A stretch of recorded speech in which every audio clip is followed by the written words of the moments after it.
Hello everyone, welcome to my channel.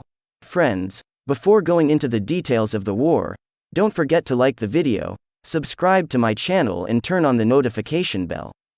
Please support by subscribing and turning on the notification bell. We are a strong community.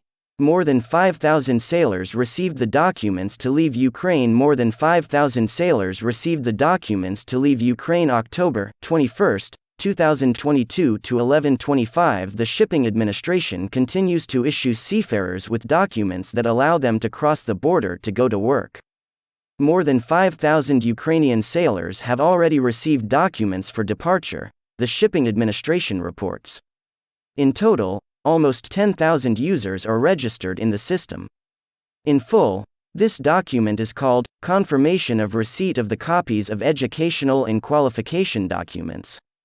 It is precisely this document that sailors must provide to border guards and to territorial recruitment centers or military commissars in the future.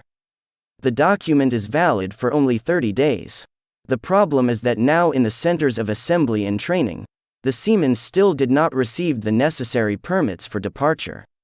Most likely, if the situation does not change in the near future, the documents from the Shipping Administration will have to be renewed. As previously reported by USM, the General Staff of the Armed Forces of Ukraine has not yet developed a clear procedure for issuing a permission to the seamen to leave their place of residence, i.e. obtaining military registration documents. No obstacle stands in way Istanbul grain deal extension. Turkish President: there is no obstacle preventing the extension of a landmark grain export deal, signed 4 months ago amid the ongoing Russia-Ukraine war, so Russian grain and fertilizer can be shipped to world markets as well, Turkey's president has said. There is no obstacle to extending the shipping agreement. I saw this again in my phone call with Ukrainian President Volodymyr Zelensky last night and in my meeting with Russian President Vladimir Putin. But in the meantime, if there is any blockage, there is no obstacle for us to overcome, Recep Tayyip Erdoğan told reporters on Thursday while returning from a trip to Azerbaijan. Turkey, the UN, Russia, and Ukraine signed an agreement in Istanbul on July 22 to resume grain exports from 3 Ukrainian Black Sea ports, which paused after the start of the Russia-Ukraine war in February. The parties are currently negotiating a possible extension and expansion beyond its November 19 deadline to include Russian grain and fertilizer exports. Erdoğan said that under the deal, more than 8 million tons of Ukrainian grain had been supplied to world markets aboard 363 ships as of Thursday, adding that 62% of Ukrainian shipments had went to Europe, 19.5% to Asia, 13% to Africa, and 5.3% to Middle Eastern countries. Turkey has been in close contact with both Russia and Ukraine since the beginning of the war. Erdoğan has repeatedly stressed his wish to bring Putin and Zelensky together at the negotiating table in Turkey to end it. We are not hopeless. It is our hope that we will continue on the road for peace by bringing the two leaders together, he added. Explosions due to missile strikes reported in Ukraine's Kharkiv region. Explosions shook the Kharkiv region in Ukraine early on Friday in a fresh wave of Russian missile and drone strikes, local authorities said. Again, they hit the Kyievsky region. Preliminary information shows no destruction, casualties and victims, Ihor Tarikov, the mayor of Kharkiv city, said on Telegram. Earlier, missiles were reported to have struck other parts of the region, resulting in the injury of 6 people. Today at around 8 a.m., the enemy launched a rocket attack on the city of Kharkiv. Hits were recorded at an industrial infrastructure facility in the Kyievsky district of the city. All emergency services are on site, Kharkiv Governor Oleh Syniehubov said on Telegram. Syniehubov noted that 6 people were injured during the attack and that efforts were ongoing to clarify information on material damage and victims.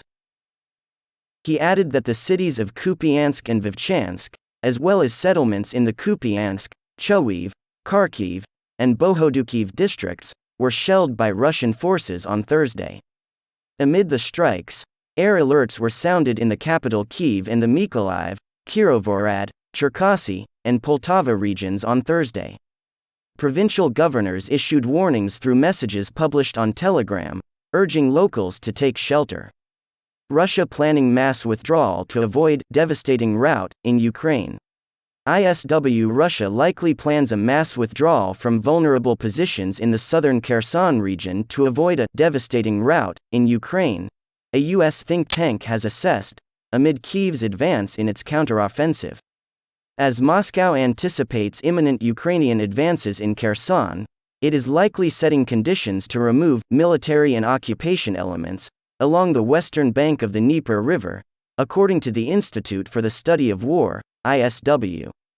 In recent weeks, Ukrainian troops have been pressing ahead with a counteroffensive in the region, which was seized by Russian forces in the early days of the war. Kyiv has taken back settlements along the western bank of the Dnieper River since early September.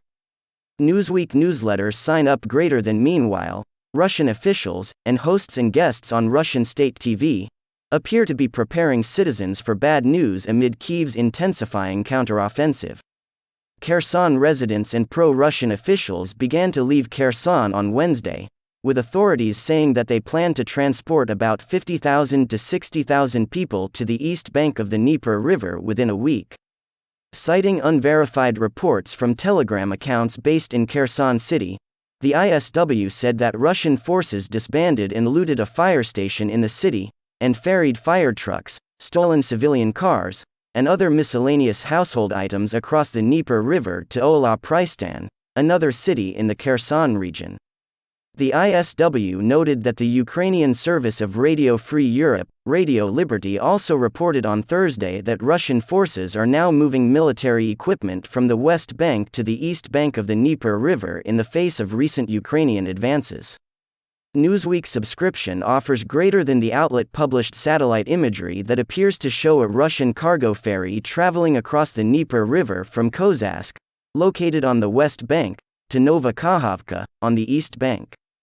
The think tank said these reports indicate that Russian President Vladimir Putin's troops are likely deliberately removing large amounts of personnel and equipment from the west bank of the Dnieper River amid Ukrainian advances. Russian forces have likely learned, at least in part, from their failures during the panicked Russian retreat from Kharkiv Oblast in the face of a previous Ukrainian counteroffensive, the ISW assessed, referring to a successful Ukrainian counteroffensive in northeast Ukraine last month that saw Kyiv recapture swaths of its territory in just weeks. The militarily sensible thing would be to remove men and equipment in good order to avoid another devastating rout. Such a rout in Kherson could trap Russian forces and equipment on the west bank of the Dnieper River, the ISW said. Ukraine Situation Report. Russia rigged Kherson dam to explode. Zelensky claims Russia has mined the Kakhovka hydroelectric power plant on the Dnieper River in Ukraine's southern Kherson Oblast, setting the stage for a large-scale disaster, President Volodymyr Zelensky said Thursday. We have information that Russians mined the Kakhovka hydroelectric power plant, Zelensky said in an October 20 address to the European Council, the Kyiv Independent reported. Zelensky's statement coincides with a previous assessment by the Institute for the Study of War, ISW, that Russian forces are setting information conditions to conduct a false flag attack on the plant.